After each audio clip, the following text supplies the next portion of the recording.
সকলে শুনছে বাবা। ঠিক ওই ভক্তের মধ্যে একদম পিছনে একটি কোনায় বসে একটি ছোট্ট বালক কথাটি শুনতে পেয়েছে। মনে মনে ভাবছে, আচ্ছা, যেই মা বৃন্দাবনে গেছে সেই মা তো সকলের কথা বলল, যে শ্যামসুন্দরকে দেখেছে, বাঁকা বিহারীকে দেখেছে, আবার বলল কিনা বাঁকা বিহারীর মাথায় চূড়া, কি তার রূপ। আচ্ছা, আমি তো শুনেছি বাঁকা বিহারী নাকি প্রতিদিন রাখাল বালকগণকে সঙ্গে করে গোষ্ঠে যেতেন। আচ্ছা, সে কি খালি পায়ে যেত?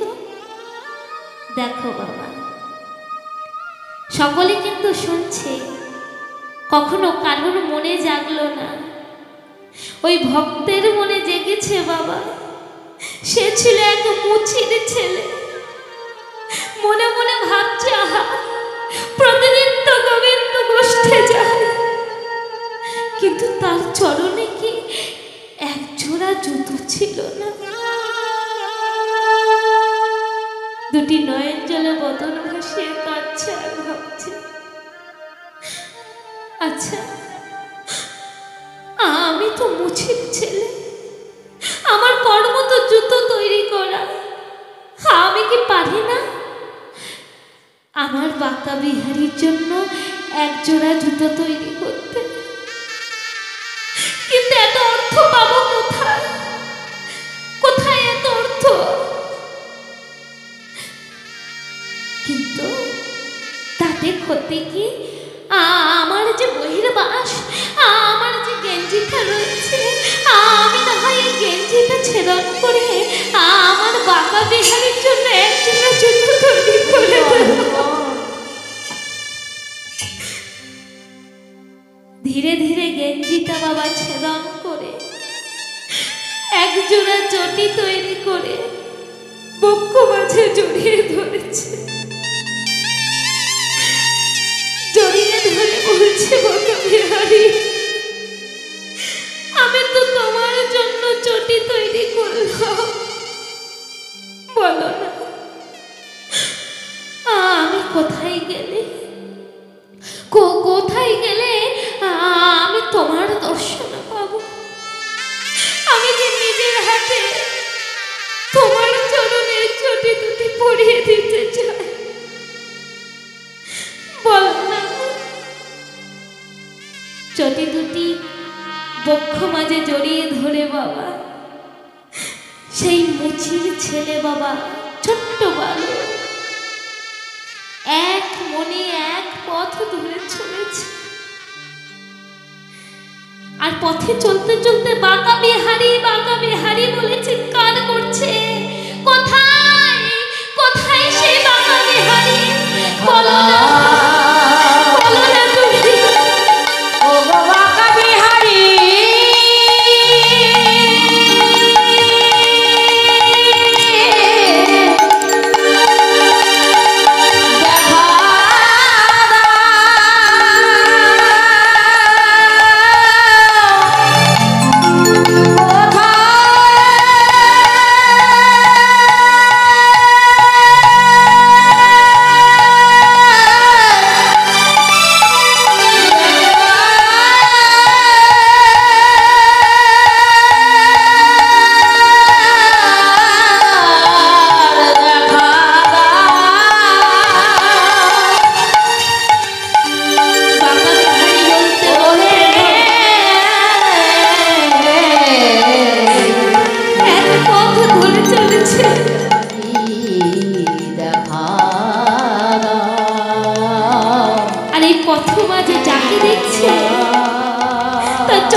বাঁকা বিহারীর ঘরে যাও, কোথায় তার বাড়ি?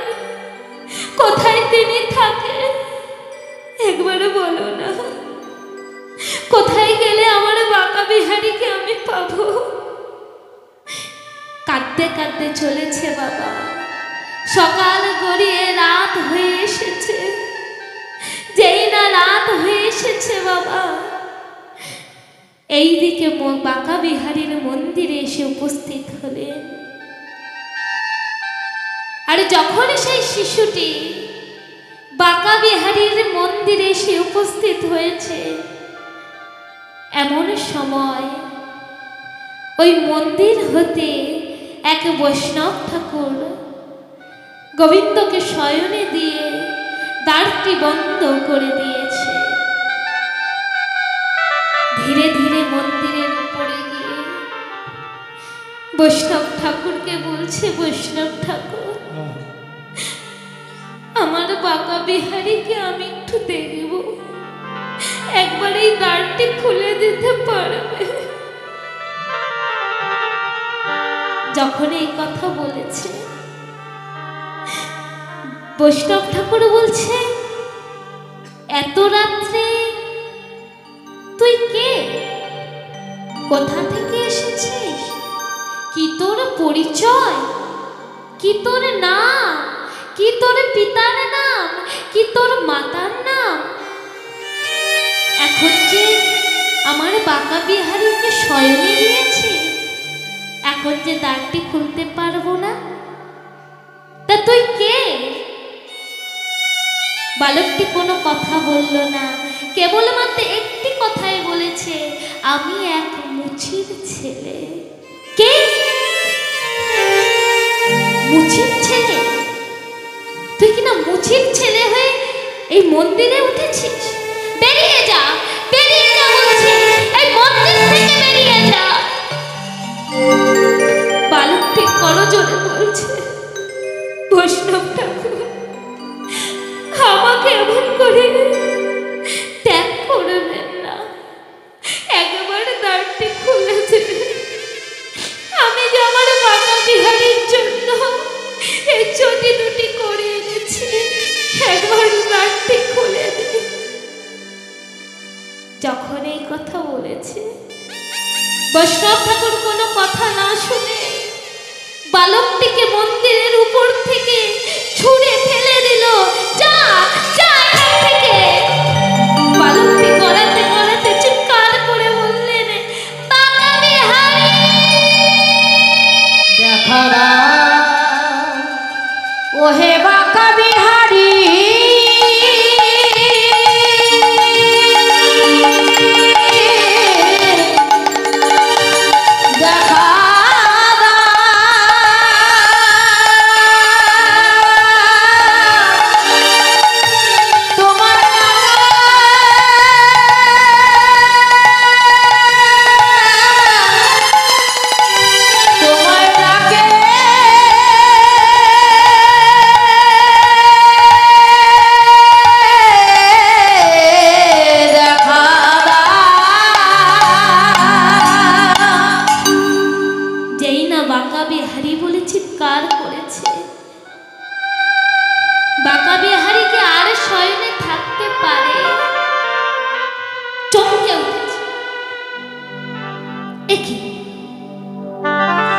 এত নিশীথে কে এমন ভাবে আকুল মনে আমাকে ডাকছে? কে ডাকছে? কার এত ভালোবাসা আমার প্রতি? ভগবান কি আর সহিতে পারে? ভগবান ভক্তের ডাকে সাড়া না দিয়ে আর থাকতে পারলেন না। ভক্ত, আজ আমি যাব। বাঁকা বিহারী এক বালক সেজে বাবা ধীরে ধীরে ওই মুচির ছেলের কাছে গিয়ে দাঁড়ালেন। দেখো, মুচির ছেলে হয়ে ভগবানের দর্শন পেয়ে গেল। তাই তো শাস্ত্রে বললেন, মুচি হয়ে শুচি হয় যদি কৃষ্ণ ভজে, শুচি হয়ে মুচি হয় যদি কৃষ্ণ ত্যাজে। ধীরে ধীরে বালকটির কাছে গিয়ে বলছে, হ্যাঁ গো, কে গো তুমি? কি তোমার পরিচয়?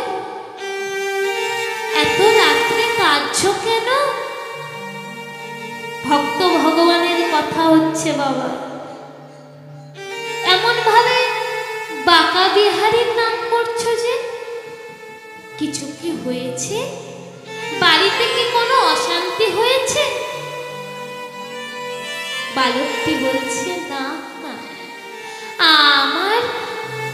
আমার বাড়িতে অশান্তি হবে কেন?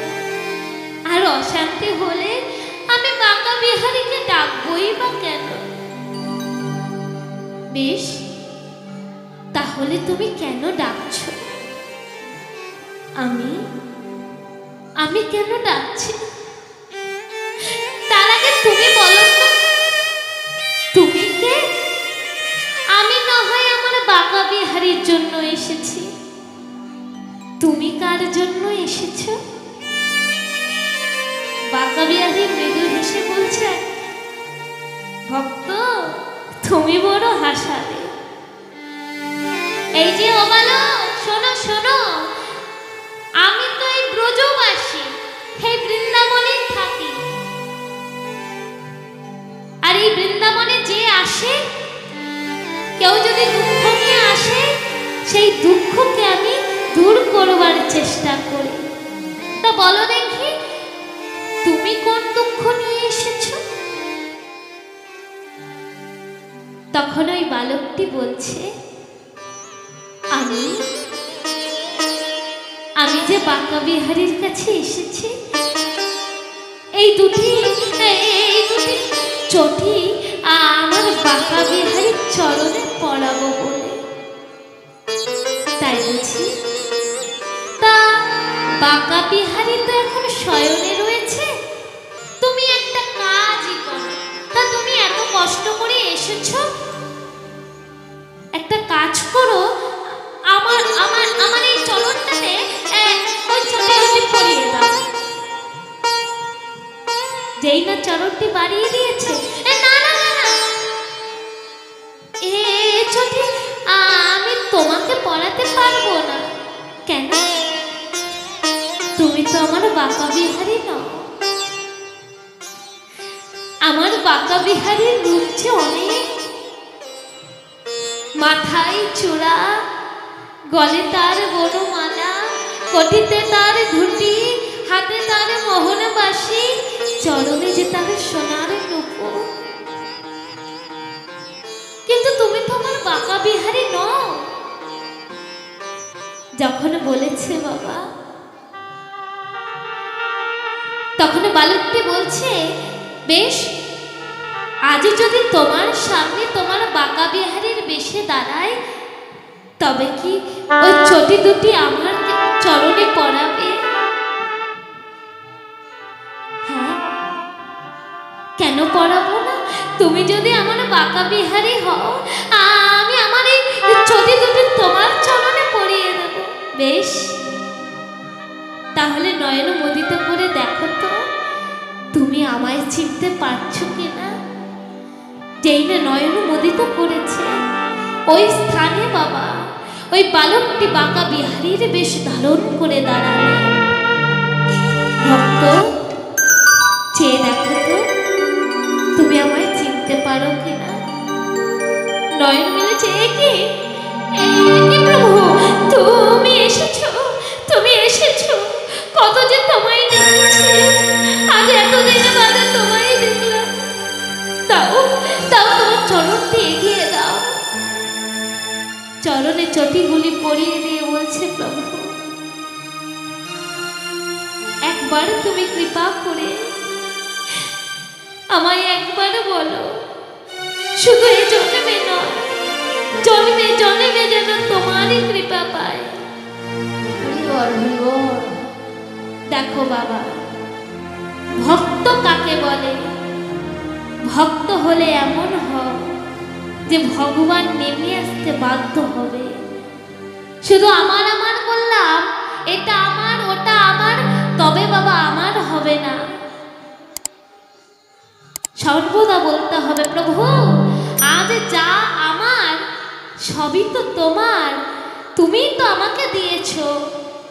আজ তুমি বলো আমার কাছ থেকে তুমি কি চাও, আমি কি তোমাকে দিতে পারবো?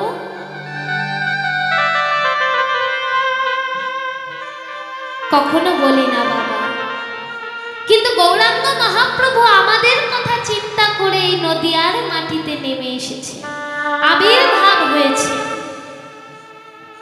তাই তো আজ সচিমা দুটি নয়ন জলে বদন ভাসিয়ে কাঁদছে আর নিমাই নিমাই বলে চিৎকার করছে, ওরে নিমাই, ওরে নিমাই, ওরে নিমাই,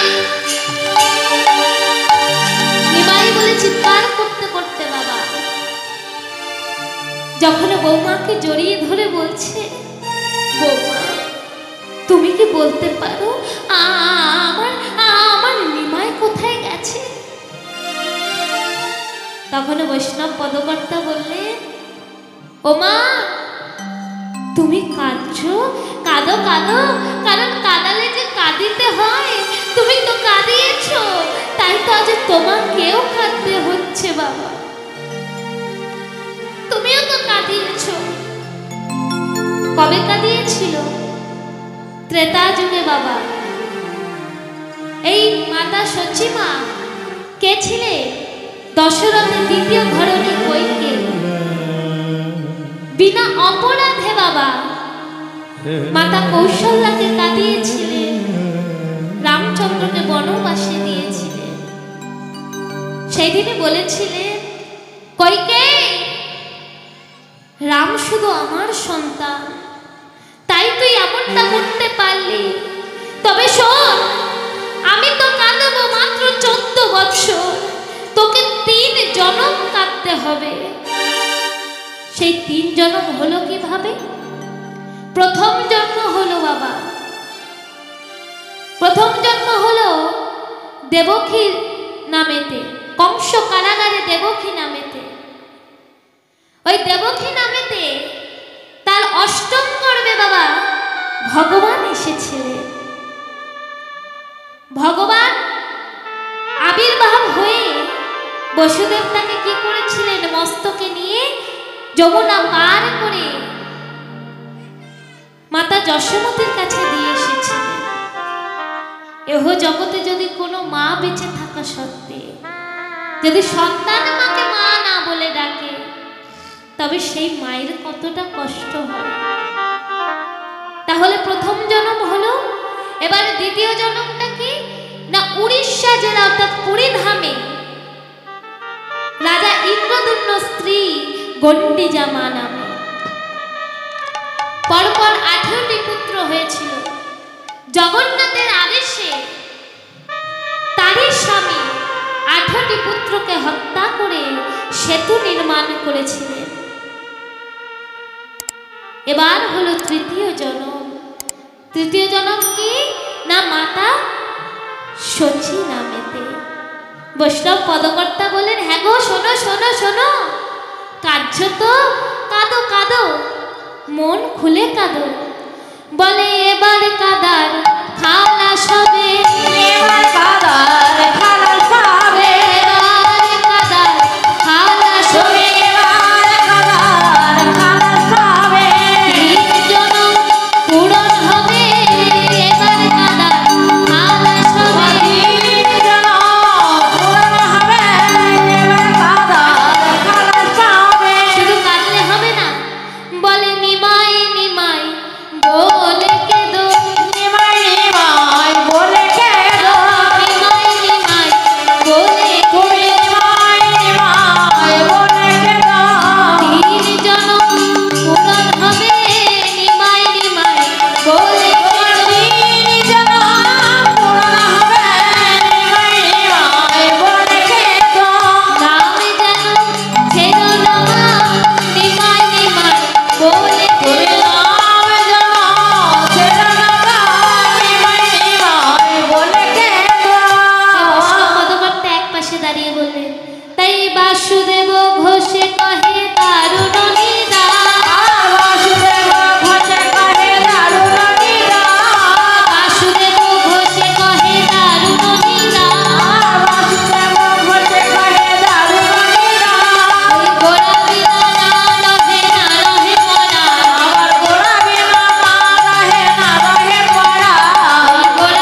পার